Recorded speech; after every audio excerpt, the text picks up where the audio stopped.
ఆంధ్రప్రదేశ్ ముఖ్యమంత్రి చంద్రబాబు నాయుడు ప్రపంచ బ్యాంకు బృందం కలిసింది. అంతకుముందు 4 సభ్యుల బృందం అమరావతి ప్రాంతంలో పర్యటించింది.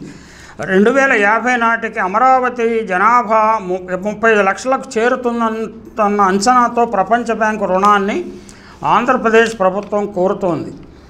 కేంద్ర ప్రభుత్వం వాగ్దానం చేసిన 15,000 కోట్ల రుణానికి కేంద్ర ప్రభుత్వమే వాగ్దానం చేసింది కాబట్టి కేంద్ర ప్రభుత్వమే ఈ రుణం తీర్చే అవకాశం ఉంది కాబట్టి కేంద్రమే ఈ రుణానికి హామీగా ఉంటుంది కాబట్టి ప్రపంచ బ్యాంక్ కొంత ఆసక్తి కనపరిచి ఉండవచ్చు. అందుకే తమ బృందాన్ని పంపించి ఉండవచ్చు.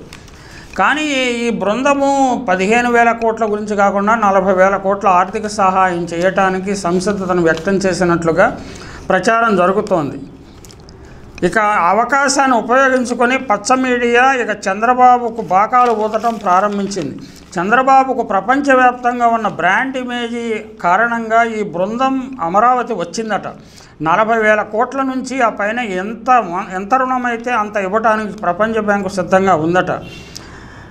లోకేష్ బాబు ప్రపంచ బ్యాంకులో కొంతకాలం పనిచేశాడు కాబట్టి ఆయన ప్రభావం కూడా ప్రపంచ బ్యాంకు నిర్ణయం మీద పడిందట. అందువల్ల అమరావతికి రుణాలు అన్నట్లు ప్రచారం చేస్తున్నారు.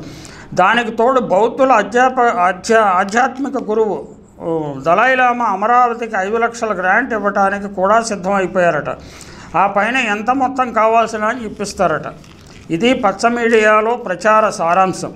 అమరావతిలో 70% వరద ముప్పు ఉండటం, రాష్ట్ర ఆర్థిక పరిస్థితి అంతంత మాత్రంగానే ఉండటం, కూటమి ప్రభుత్వం రాజకీయ స్థిరత్వం గురించి అనేక అనుమానాలు ఉండటం వంటి అంశాలు ప్రపంచ బ్యాంకు దృష్టిని ఆకర్షించవని పాలకులు భావిస్తున్నారా? పచ్చ మీడియా భావిస్తున్నదా? రాజధాని నిర్మాణంలో పెట్టే పెట్టుబడులపై 1 పైసా కూడా తిరిగి ఆదాయం రాదని ప్రపంచ బ్యాంకు నిపుణులకు తెలియదని అనుకోవాలా? అయినా ఇది సెల్ఫ్ సస్టైనింగ్ రాజధాని, సెల్ఫ్గానే తన ఆదాయాన్ని తానే సమకూర్చుకుంటుందని ఇది ఆ తెలుగు ప్రజల చెవిలో పువ్వులు పెట్టినప్పుడు ప్రపంచ బ్యాంకు నిపుణుల చెవిలో కూడా పెడతారా? లేకపోతే ప్రపంచ బ్యాంకును కూడా ప్రభావితం చేసే విధాన చర్యలు ఏమైనా తీసుకుంటారో మనకు తెలియదు. తెలంగాణలో కాళేశ్వరం ప్రాజెక్టుకు 1,00,000 కోట్ల రూపాయలు ఇచ్చిన పవర్ ఫైనాన్స్ కార్పొరేషన్ వంటి సంస్థలు పడుతున్న ఇబ్బందులు బహుళజాతి ఆర్థిక సంస్థలకు తెలియని భావించాలా? వరద ప్రమాదాల్లో ఉన్న ప్రాంతాల్లో తమ కార్యాలయాలు, భవనాలు, విద్యా సంస్థలు నిర్మించడానికి అందరూ ముందుకు వస్తారని ఆంధ్రప్రదేశ్ ప్రభుత్వం విశ్వసిస్తున్నట్లుగా ఉంది. 430 సంవత్సరాల చరిత్ర ఉన్న హైదరాబాదులోనే ఆర్థిక కార్యకలాపాలు జోరుగా సాగుతున్న సమయంలోనే రియల్ ఎస్టేట్ పరిస్థితి మందకొడిగా ఉంది. ఇటీవలనే తెలంగాణ ముఖ్యమంత్రి రేవంత్ రెడ్డి విదేశాలు పర్యటించి దాదాపు 32,000 కోట్ల రూపాయల పెట్టుబడులను ఆకర్షించారు. అయినా రియల్ ఎస్టేట్ డిమాండ్ పెరుగుతున్న సూచనలు ఏవీ కనిపించడం లేదు.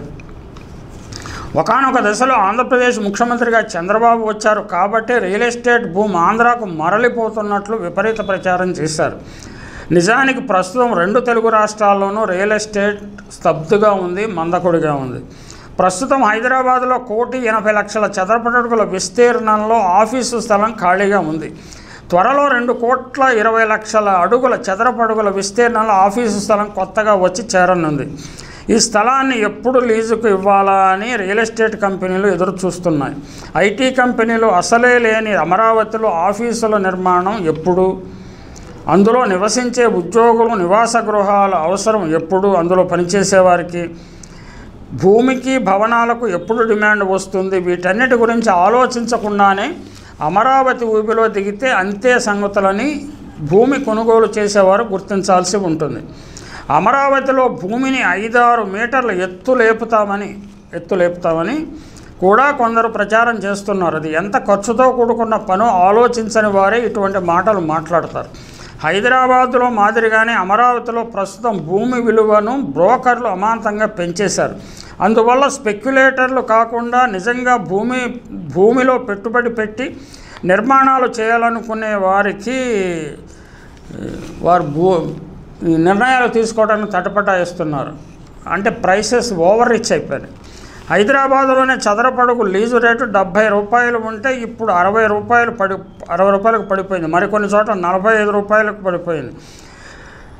మాదాపూర్ ప్రాంతంలో ఉన్న పరిస్థితి కొంత సంతృప్తికరంగా ఉంది. అమరావతిని మాదాపూర్ ఎప్పుడు ఎప్పుడవుతుంది? అమరావతి మాదాపూర్ స్థాయికి పట్టడానికి ఎన్ని సంవత్సరాలు పడుతుంది? ఇది ఎవరికి తెలియదని అనుకుంటున్నారా? ఆంధ్ర పాలకులు లేకపోతే రియల్ ఎస్టేట్ డెవలపర్లు ఇవన్నీ ఆలోచించి ఎవరైనా నిర్ణయం తీసుకుంటారు. కోట్లాది రూపాయలు తమ హార్డ్ అండ్ మనీని అమరావతి ఊబిలో పోయటానికి అందరూ సిద్ధంగా ఉంటారు కదా. దొంగ డబ్బు వచ్చిన వాళ్ళు, రకరకాల రూపాల్లో డబ్బు సంపాదించిన వాళ్ళు, వివిధ సంస్థలు నిర్మించేవారు అటువంటి పని ఏదైనా చేస్తే చేయవచ్చు, కానీ సామాన్య ప్రజలు మాత్రం ఆ ఊబిలో ఇరుక్కుంటే ఇక అంతే సంగతి.